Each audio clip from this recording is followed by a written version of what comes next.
Jadi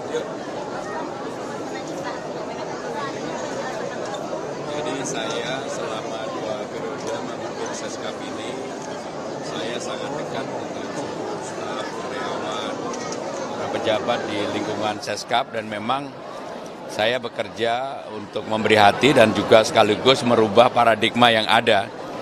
Seskap sekarang ini sudah menjadi lembaga yang sangat disegani, dihormati, karena sebagai kantor pembantu presiden yang utama, untuk presiden sebagai kepala pemerintahan, hampir semua keputusan-keputusan penting alhamdulillah bisa dijalankan, disampaikan secara baik.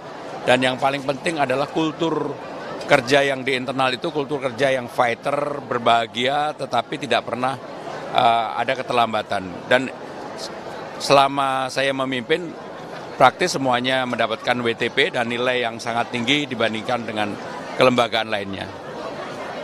Maka itu yang membuat saya terharu. Itu kan kalau di internal, tapi kalau di eksternal misalnya hubungan dengan Pak Jokowi, yang paling diingat itu apa? Apalagi kan sempat panas dingin juga nih dengan... Saya mempunyai hubungan yang sangat baik dengan Presiden maupun Wakil Presiden.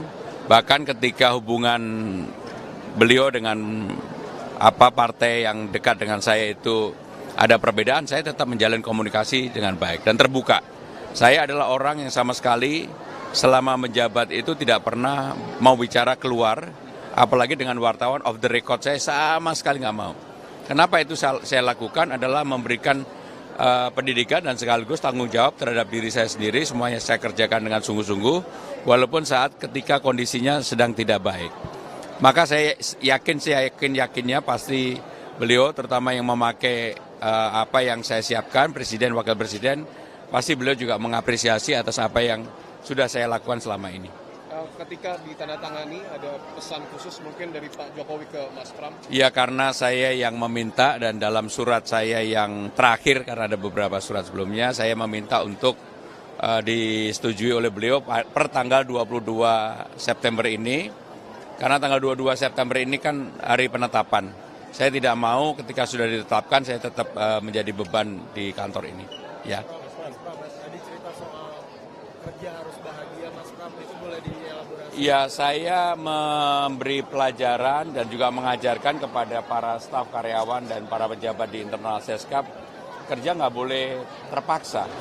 Saya termasuk yang bekerja mungkin dalam jam yang lebih panjang ya daripada biasanya pejabat yang ada. Rata-rata beban pekerjaannya kan cukup berat. Tetapi saya meminta mereka untuk tidak kehilangan kebahagiaan. Karena itulah kuncinya kalau seseorang bisa bekerja bahagia, saya meyakini bahwa itu juga bagian dari prestasi kerja yang bisa ditunjukkan kepada masyarakat maupun kepada Presiden, Wakil Presiden sebagai orang yang user utama kantor ini. Saya akan pamit langsung dan saya sudah menyampaikan kepada beliau, kalau sekarang kan beliau ada di Surabaya, kalau nanti beliau kembali, saya akan segera menghadap, tapi saya tentunya masih berkomunikasi terus dengan Presiden.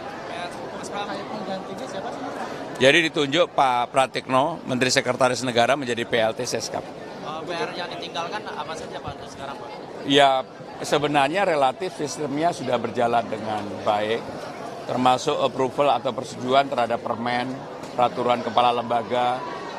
Ya paling itu aja yang harus diselesaikan. Tetapi yang menyangkut TPA, yang output keluarannya adalah kepres-kepres, relatif sudah terselesaikan. Mas Pram, dulu kan Mas Pram menjabat sampai 2 periode.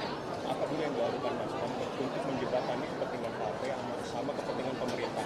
Saya ketika menjadi sekretaris kabinet, saya full bekerja sebagai sekretaris kabinet dan saya tidak pernah diganggu oleh partai. Jadi saya full bekerja sebagai sekretaris kabinet. Jejak rekam saya selama 9 tahun, termasuk pada hari ini, kalau dilihat sambutan saya sama sekali tidak menyinggung apapun yang berkaitan dengan apa yang saya lakukan. Karena ini bagian dari profesionalisme yang saya bangun selama ini. Ya. Untuk pengganti definitif kan ini memang prerogatif Presiden. Tapi ketika misalnya nanti diganti di luar di PDIP lagi, gimana? Oh, nggak apa-apa. Ini kan udah tinggal 20 hari dari sekarang kan. Dan saya yakinlah karena PLT-nya sudah ditunjuk, maka PLT yang akan menyelesaikan ini. Ya, terima kasih ya. Mas, selain soal Pak Hasan Nasbi kan menyebut kalau misalkan Ibu Mega juga sering menggunakan pesawat jet pribadi, sama seperti Mas Kaisang sebagai pejabat publik. Nah, itu tanggapan Mas kan seperti apa? Tanya Bu Mega ya, saya nggak tahu. Ya. Terima kasih Mas.